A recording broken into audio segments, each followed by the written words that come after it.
We've only got 1 week left for these teams to improve before it's time for the second major. Week 3 is right around the corner in stage 2, and we're going to take a look at everything that we anticipate will happen. I'm your host, Katie Bedford, joined by Enable and Pacman. And guys, what the hell is going on with Group B? Because that's just kind of a disaster across the board for a lot of these teams. Hey, that's jumbled up. Anything can happen. That week 3 is going to be huge for that group in particular, man. I mean, single win here and there just bumps you into winner's bracket. It's huge. Yeah, I mean, I think when the groups were drawn, or how they picked them, Group B was the clear-cut, harder group. Even though some of the teams that are performing really well right now in Group B weren't looked at as necessarily competitive teams, they had a lot of potential. Okay. And then you also have, a couple roster moves added in there, but it's really tight from top to bottom. This final week is going to be crazy, especially with Seattle playing as well as they have, OpTic kind of in a slump, to see where all these teams are going to end up going into the major. Well, let's see where they're at right now, because yes, we'll have 4 more days to potentially shift these standings. But take a look. Why are we talking about Group B? Look at that. Seattle Surge in first place over Dallas Empire. Florida and Minnesota in 3rd and 4th. OpTic, kind of one of the other shockers there, down in 5th. And well, Group A maybe going a little more according to plan, unless you're Thieves, unfortunately down there in 5th place as well. But they have time to make a difference, and that'll come down to some of those key matches that are going to occur in week 3. You've got teams like OpTic going up against Seattle. OpTic needs to win all of their matches. If they lose one, then they might head to losers bracket in the major to start things off. And you've got other teams like big matchups of Dallas and OpTic, probably the biggest matchup we're going to see in week 3.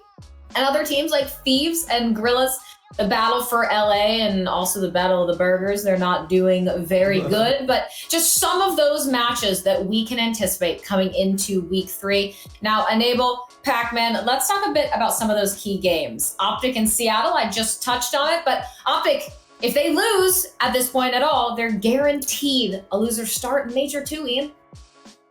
That's scary. That's scary for 2 reasons. Because obviously OpTic, they've looked very good so far in Cold War, and they're hitting a little bit of a slump.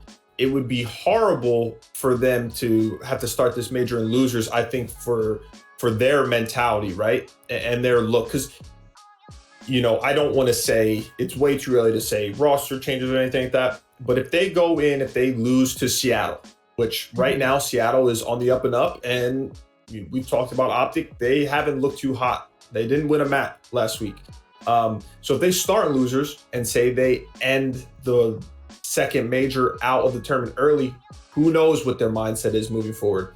But on the other side of that is if they kind of get out of this slump, even if they lose this match, okay, and they get out of this slump, they're going to be an intimidating team to go up against in the losers bracket, especially early on. So I'm interested in this series particular because, like you said, if OpTic lose, they will be in losers bracket. And right now, I don't know. I don't know which way it would go. I don't know if Seattle can pull this off, because I think if Seattle wins this, they'll also be guaranteed winners bracket, which would be surprising because of how they look so far. So it's going to be interesting to see how Group B kind of finalizes moving into the major. But yeah, I'm a little worried for OpTic. I am. So they had a horrible week, as bad as a week as you can possibly have. But if they do turn it around this week, that would mean they beat Seattle, who was trending up, and they beat Dallas, and they're instantly out of their slump. Do I believe that that'll happen? It's hard for me to say that with how they looked just recently, but this week right here is huge for OpTic in particular. They beat this Surge team. I feel like it gives them more confidence than it would have 2 weeks ago. Had they beat the Surge 2 weeks ago, we'd have been like, whatever. You're supposed to. Who cares? Blah, blah. You're OpTic. They beat them now. It could be like, all right, you guys have fixed your issues. Now you go play Dallas, you beat them. And then we're also looking at Dallas in a different light where we're like, how good is Dallas with the struggles they've had? This week can tell us a lot before the major. Obviously shift a whole bunch of places. You don't, with the Group B teams, like you don't want to fight OpTic and lose early. You don't. You don't want to play them, and especially if they get that momentum going, you can see a lot of teams place a lot lower than they expected with teams like OpTic and losers. We'll have to see what OpTic can do. And I mean, maybe they do. Yeah, I think you need that Seattle win. And you don't need a slugfest 3-2 win either. You need, if you're OpTic, a confident, solid-looking win over Seattle. And you're going to need it also, as we've said, because if not, well, you're going to be in loser's bracket, and that'll probably cause a trouble for a few other teams that will be down there. But Rocker in Seattle, we've already touched on Seattle, but Minnesota and Seattle having great weeks. In week 2, Minnesota taking down Dallas and OpTic, and these two teams have really been kind of shaking up that group. So, Ian, when you look at that matchup, how much weight do you potentially put on this Minnesota-Seattle series? I feel like you have to put a lot of weight on it, honestly. I mean, both of these teams look really good right now. They're both, improving steadily. It's obviously going to be a huge match in terms of which team goes into the winner's bracket, which obviously you want to be in for the first or for this major. And I think it'll also help us understand really where these teams are ranked, because both of them are improving and both of them look really good, but we haven't seen these two teams with the recent addition of Standy go up against each other. I think that one is going to be the decider on which team makes it to a winner's bracket out of the two. I'm pretty sure, if my math is correct, it would come down to that if whether or not Seattle loses to OpTic. Because I don't think OpTic right now is going to beat Dallas, by the way. So that's besides the point. Also, OpTic probably lose every tiebreaker that matters because they got videoed by these teams, right? So exactly. It's a tough spot to be in when it comes to all types of league tiebreakers. I'm excited just to see how they stack up against one another. I think it's going to be a really good series. I think it's going to be a close series, especially, but it'll just give us a better understanding of how good these two teams are. Because right now, obviously we've been praising Minnesota for the week that they had, and Seattle as well, but we still don't know where they stand. So this will be a good determining series for that and moving forward for the rest of the season. Yeah, those will be some pivotal games, I think, and some of those key games to look out for. Again, we don't always want to focus on kind of those most anticipated games in our key games, but the ones that might fly under the radar, the ones that you really should keep your eye on, because they can decide what could happen in Group B. But we do like to talk about those hottest matches of the week, and at least for me, Pacman, Dallas OpTic, I mean, that's kind of one of those huge tight matches this week, and considering how OpTic looks and considering that Dallas looks a little shakier, it's the final game of the week. How important of a series is this to each of those two teams? I feel like it's a much more important series for OpTic than it is for Dallas. Dallas, of course, wants to win and secure that number 1 spot, because number 1 spot gets bumped, of course, forward in the bracket. But for OpTic, it means a lot to their team's mentality. They win, even if they do end up in losers, they win and they go out on a high note. They know everyone's scared of them. That's important. They have the confidence. They beat one of the best teams in the world. And they do believe that they can make that losers run. If they lose, assuming they beat Seattle, maybe their confidence is there. But say they lose both those matches, that's just a terrible spot to be in. And then that's a terrible spot to be in for the future of their roster. Like at that point, with a roster that all the fans love and everyone loves, and they all seem to really get along and like each other, you're still trying to win. So you don't want to ever be a team of that caliber, especially playing so well for most of the season, to have it switch on you this quickly and switch where it's like, do we need to make a move? We don't want to, but something that might need to be done. That match right there is extremely important for OpTic's future. I think, I don't want to be this guy, but I think this might be the most important match for OpTic moving forward. And I know I'm thinking long term, but like John said, with how they're playing, normally you would say, oh yeah, OpTic's going to beat Seattle. No brainer. With how they've been playing recently, I don't really know if that's the case, but I think in their heads, right? And it comes down to an egotistical thing. Obviously, you want to beat every team you match up against, but they have more respect for a team like Dallas than Seattle. So even if they lose that series, even if they're still trending downwards in this slump, going up against Dallas and beating them, whether it be in dominant fashion or a close round 11, 3-2 victory, it will give them confidence, even if they're starting in loser's bracket. Because right now they've gotten beat down by 2 teams that they should have beaten, right? So even if they have to start in losers, if they get that win over Dallas, I think they'll be able to bounce back. But if they don't, it could be a slippery slope. Like John said, who knows? I don't even know how you would even approach. How do you go about potential. it? Right. Yeah, because all of these players are so talented, and hopefully this is just a slump for them. But as John knows, it could be like a snowball effect. Shit's not going well. All of a sudden, you're losing more games. You're losing the teams that you should beat. You have no confidence. You're losing confidence in each other. You don't want to play. Like, the vibes are off. It just keeps going. It just adds on top of each other. So I think this Dallas series is very important, because if they beat Seattle, it's whatever. Like I said, in their heads, they're like, okay, we should beat Seattle, even with how badly that they've been playing. But Dallas is another top team. They're a contender. So I think just for their overall mindset, the Dallas series, they have to win. They have to win to kind of snap out of the slump. That doesn't matter even if they're in losers bracket at the major. I think that'll give them the confidence to really make a run and kind of get out of the rut that they're currently in. But Ian, if it does start snowballing in the wrong direction, you teased it. I don't want to let it go. What happens with OpTic then? What if they lose to Seattle? What if they lose to Dallas? They still got the major. They still have the not yet. I'm pulling the trigger on major. It's way. It's because it's hard, right? When you look at other teams, it's pretty easy. Oh, this player's not playing well, right? They need to swap out. It's like no one is playing bad on their team at all, and they have unlimited amount of potential, not only individually but as a team. So like, I don't even know that if I was the GM of OpTic, I don't even know if it came to that. What I would do. You know what I'm saying? Yeah, like I know it's similar to Seattle. That's why we didn't we talked about this too. Why we didn't call for anyone to get dropped from that team, even though they were sucking far worse than OpTic did this last week. They were bad. OpTic had a bad week. Seattle was just bad, and we still weren't pushing for a team change. It's just the potential is there. You just have to figure it out, and OpTic would still have time to figure it out. Like, it looks like Seattle has figured it out, and now they all look strong. I think it would only ever get to that point of potentially making a roster move if they keep kind of going in this path of not performing well and they fall to a middle of the pack team.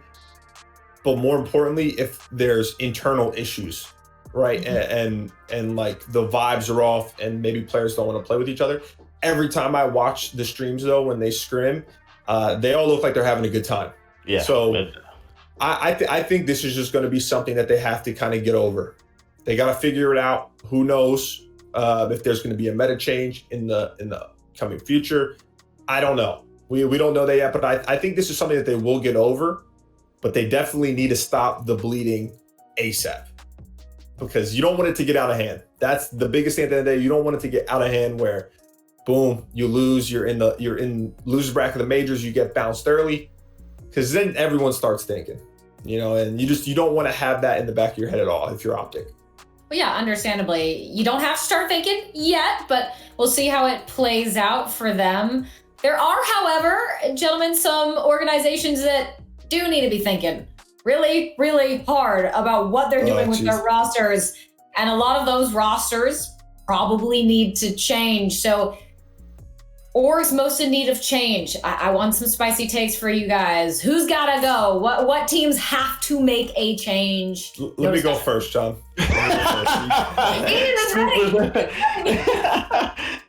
So, Katie, my org that has to, without a doubt, make a change is Los Angeles Guerillas.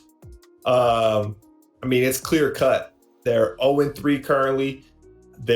You're a Los Angeles team. LA teams need to be performing. They have to. And I just feel like, the other LA team isn't performing either, but I'm gonna stick on Guerillas. They need a spark. They need a spark plug. Mm-hmm. I think right now they don't have the players that other teams do that can impact the game, take over the game, their potential is capped. And, their ceiling isn't high at all. I think they need to take an opportunity here, reach out to every team. I would reach out to basically any team that is struggling and just try and pick a player or not even try and pick a player, like just get them on the phone and see what happens, start negotiating, because who knows, maybe a struggling team that is above them might like a player or two on their team. Who knows? It might be a role that they need, but they need to try and at least trade a player, get someone new that's currently in the CDL, and then they also need to look towards challengers. There's a lot of good challengers players out there. They need to start. You see how Paul X is doing, okay? You see how Standy's doing. You need to give more players an opportunity, because who knows? There might be some hidden talent out there that can turn the Guerillas around. But they need high impact, high engagement players on their team, and they need to do it quick, because right now they're bottom 4. They're not even going to make the champs cut. Yeah, you don't have time. No. They can't keep just kind of being on the fence about it. They need to pull the trigger and make moves now. And here's the thing with them, I'm thinking long term, because this is what I like to do. CDL is new. CDL is brand new. The LA Guerillas are already becoming synonymous with trash. It's like when you look, honestly, it took, I don't know if you're sports fans, but the team like the Clippers, it took them my entire life to not be considered trash. It's not something you want to do, because it's not players. It becomes a location that's not desirable. All these people that become free agents, the only reason they would go is if you're going to throw them $700 million, right? No one wants to go play for the Guerillas already. It's bummy, but we're only in year 2. Why would you ever want your team to be synonymous with that? Fix it, switch it up. I don't care what you have to do, but you have to do something. Like Ian said, you have to go out there and try something, because right now it's like an organization that could be phenomenal. We have no clue. It's year 2. Their teams have been absolute dog shit, right? So you have to do something to fix it up. Anyways, they just need to attempt before you at least try. That's it. Yeah, they just try something. I don't care if it makes them even worse. Just try something. Okay, we can't just roast Guerillas. I want you guys to roast someone else. Sure who's got to make a change? Yeah. LA Thieves need to change their core. There's no way around it. Between Slasher, Kenny, and TJ, something needs to get fixed immediately. The core needs to switch it up. They could all go and have phenomenal careers elsewhere with the different scenery, different people around them, but something needs to change. It's not working, and they probably, at some point, had that built-up animosity from last season. I can't say that's 100% fact, but it's going to come back, where the fights probably started earlier than they did for other teams, just because they've been through so much already, and so much of it is negative. They need to fix it up. They need to do something. They need to blow it up, trade it for picks, whatever it may be. Yeah. They have the individual pieces to possibly make a really good change. It's going to be hard, of course, but they have the pieces. All those players should still have stocks where they might not get what they want, but they might get what they need. You know what I mean? Like, it might not be on paper an equal change. It's hard to actually get it on paper an equal change for that caliber of player, but it could be something that's beneficial to both the player and to the organization. I think that core just has to get switched out. And you don't see any possible scenario here where maybe they can figure it out, or does it have to be a team change? I mean, there's always a possibility, because unlike other teams, like John said, they have all the pieces. I think their 2 biggest issues are their vibes as a team. You could tell are off, and also just their in-game fundamentals are off, right? You can obviously fix those things, especially if you have the talent and you have like the right players playing the right roles, whatever. It's not like a Minnesota situation, but it gets to a certain point, Katie, where it's like there's no coming back. And I'm not in the calls. I'm not in the calls, so I don't want to speak for them, but I think they're at that point where it can't come back. The vibes are not there anymore. Players probably want to play with different people. That happens. That happens in sports all the time. It's no different here. The biggest thing for me, though, is with the contracts. These are high level players. Okay. And their stocks aren't as high as they normally would be, like John said. So I think that they could, have people interested, but I don't know if other teams are going to want to shell out the cash to acquire, whoever it may be, whether it be Slasher, Kenny Teach, maybe two of them, I don't know, with how they're performing, especially a team that is performing better than them currently. So do they blow it up and try and just get more challenger players, that are raw, that have a lot of potential? I don't know. But it's not something as simple as if they had players that were on kind of like the minimum salary, where it'd be a lot easier to move. It's going to be tough, I think. I think you're going to have to find a team that really wants one or two of these players. And I don't know if that's the case at the moment. I don't. Well, Ian, was there a time that something similar happened for you? Like the situations maybe Guerillas and Thieves and other teams are in where it's just not working? What changed for you if there was a scenario similar to this? I mean, the most similar that I could think of is probably the 100 Thieves team in Black Ops 4. Now, it was obviously a little bit different because it wasn't franchised and everything. But, and I've talked about this multiple times now, the vibes were off on our 100 Thieves team. We had all the talent in the world. It just wasn't working. Luckily for us, though, when we made the change to get Priesta, that was all we needed. But that was also a situation where we knew the issue that we had, and that was like the go-to fix. And we got lucky because FaZe didn't make the Pro League. So if they would have made the Pro League, we would have never had Priesta, right? Mm-hmm. But because they were another top team that wasn't performing well, they were willing to make that move. When 100 Thieves this year made the move to pick up Venom, I feel like that was more of a desperation move.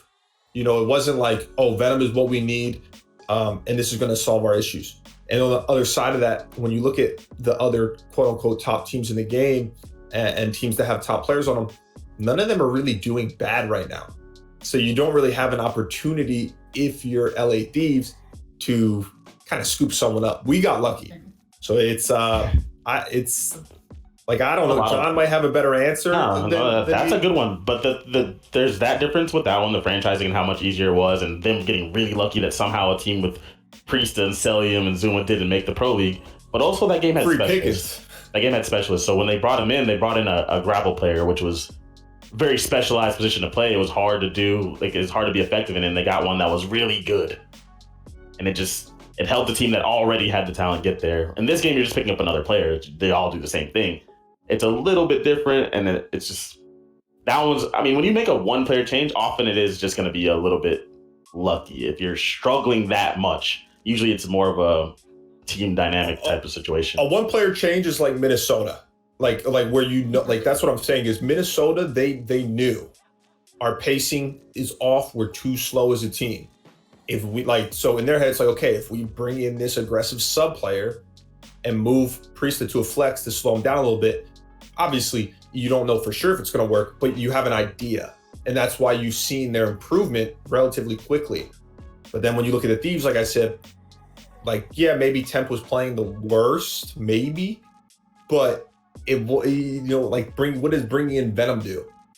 And nothing against him, but it's just not as clear cut, I think. But you've talked about and those. You also had, that's definitely a lateral move. And then you also had Kenny switching roles back and forth. He went to a sub, back to an AR super quick, and it's just like, no. So that means they didn't actually have their problem identified. That's all that means. Exactly. If you're switching to a sub, switching back to an R, they don't have that issue identified. And I'm not sure it's not an easy fix, because when you look at all their players, we always talk about it, they're all talented, so it's like, you're not dropping him because he's bad. That's the easiest thing to do. Someone's just underperforming, but it's not the case. This point, if I'm them and you don't make a team change, and this is a lot harder, or it's a lot easier said than done, all the players just kind of, besides Venom, the core three, you gotta fake it till you make it. It doesn't matter if you don't want to play with a player, you think that it's not good at that. You know what I'm saying? Like, you gotta fake it. You gotta just enjoy practicing.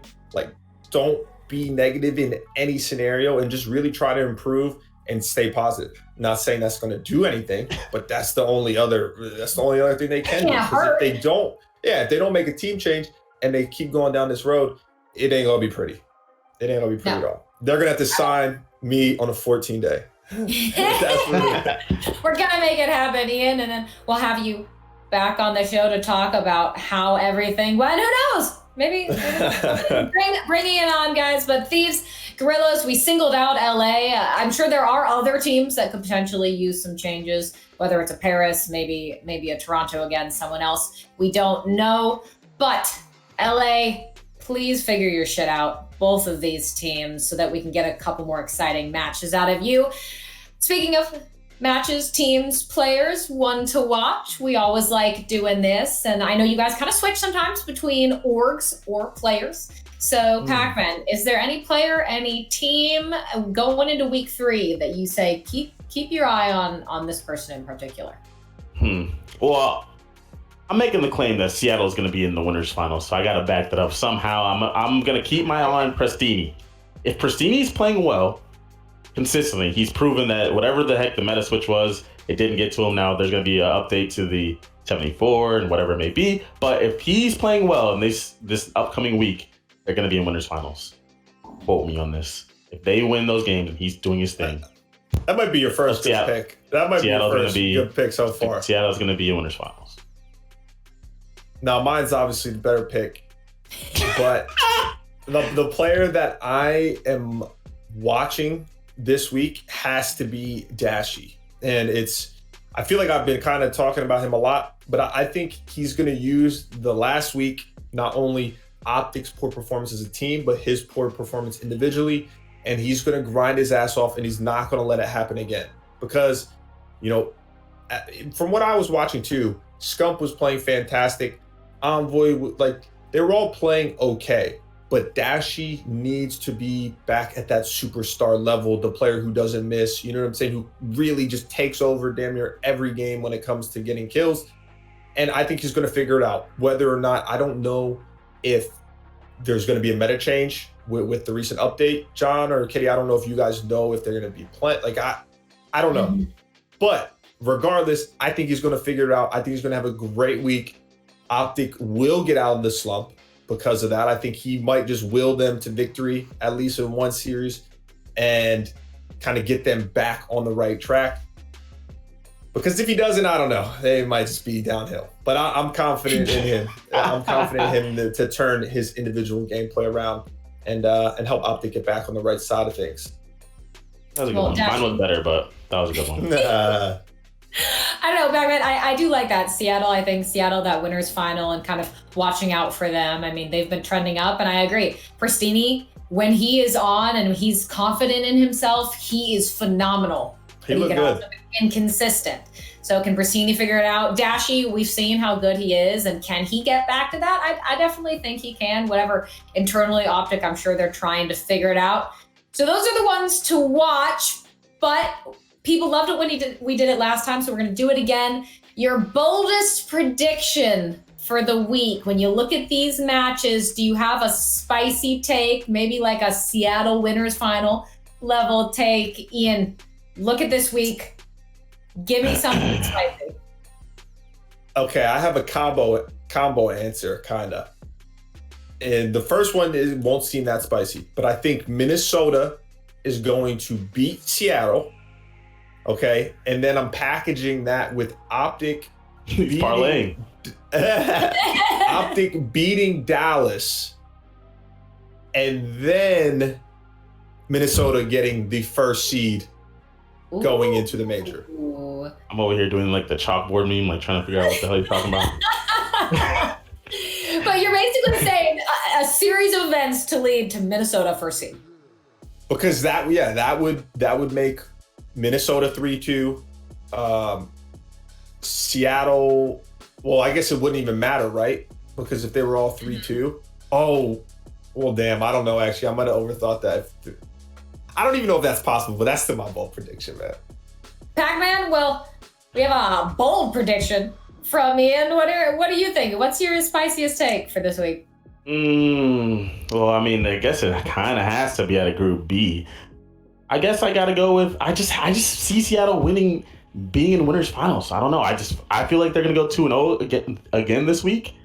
I feel like they're gonna beat both Chicago and Rocker. That's both.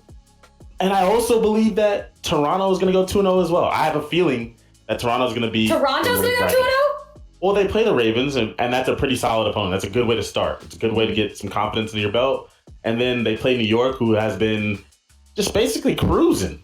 And I'm going to use Ian's thing where I believe that they're using Hydra and some scrims. I don't know why you would do that before this week, but maybe they continue. And just maybe Toronto eke their way into winners bracket, because a lot of times when you have people talking crap about you like we have, and have people saying the move's lateral, it gives you some chalkboard material, right? Some bulletin board material. You put it up there, and maybe they have a chip on their shoulder, and they come out and show us that we're wrong, and they get to winners bracket. No shot. Well, no shot. Well, I don't know what ninjutsu you had to do to get yours to happen, but mine is just them coming out and playing well and winning 2 matches, which I believe is possible. I don't believe that New York is unbeatable by any stretch of the imagination, and they can beat the Ravens.